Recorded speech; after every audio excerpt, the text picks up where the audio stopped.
for Grill and Jaren. Why am I holding the Seniority. Caleb, go back to last year at Baylor in the first half. What was Robert? What comes to mind about Robert Jones? I think what we're seeing of Rob right now really started in that Baylor game.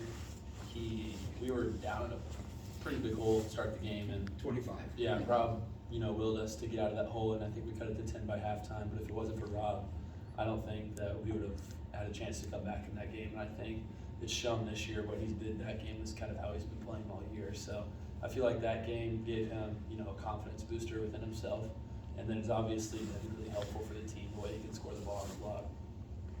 What have you guys been doing for the last 10 days? What's it been like with this long layoff?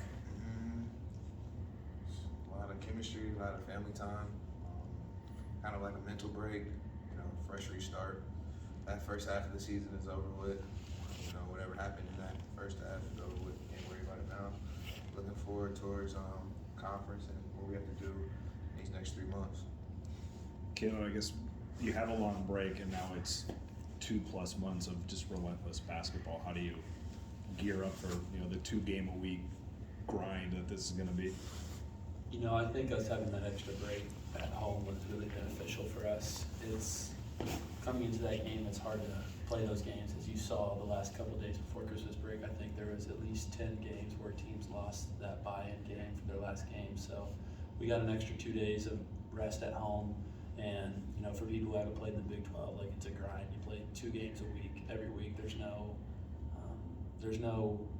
maybe you get 1 day off a week, maybe you get like a 7-day break in between games. And every team in the league is older and physical, so it'll be a wake-up call for some people. It'll be kind of like UConn for 18 games in the league. So it's really beneficial that we got that break, and I think that everybody came back rested and healthy, and everybody's ready to go.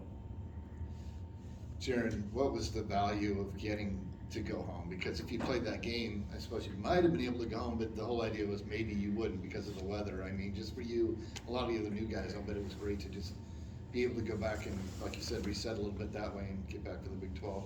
Yeah, I just doing this for 5 years now. I know how important that break is. Kind of like a refresh. You get away from the coaches, you get away from your teammates. Kind of get a break from your that brother that always is kind of in your face, agonizing you, annoying you. You get that little break, and then you come back and you're kind of fiending to play basketball. You're kind of itching to play and get back to competing and getting back to going out there and playing with your brothers. So I feel like that break gives you a second hunger, really, because you really, there's no college basketball on. There's nothing really basketball related besides NBA when you go home. So it's kind of like they're trying to. It's like a wean, like they wean you off of it and then make you want it more. So that's how I look at it. It's a refresh, a mental break, but it also makes you hungrier to play and come back to practice and come back to campus.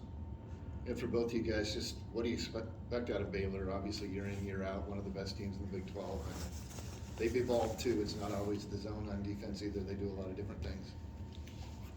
Yeah, I'd say from Baylor they have really talented guards that have been there for a couple years now with Flagler and Cryer. They've proven to be winners as they won a national championship before, and then last year winning a Big 12, and then adding, their star freshman player who's supposed to be an NBA first-round pick. So obviously their 3 guards are really experienced and really talented, so we got to really do a good job, taking away 3-point opportunities because they're all 3 really good shooters. And then on the front line, I just think if we box out and keep them off the offensive glass and have to do a good job on the defensive boards, I think we should have a lot of success.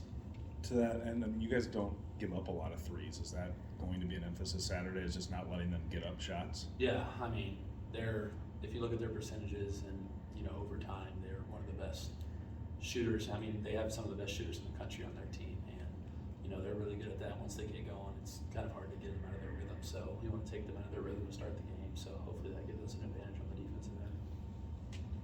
Thanks, guys.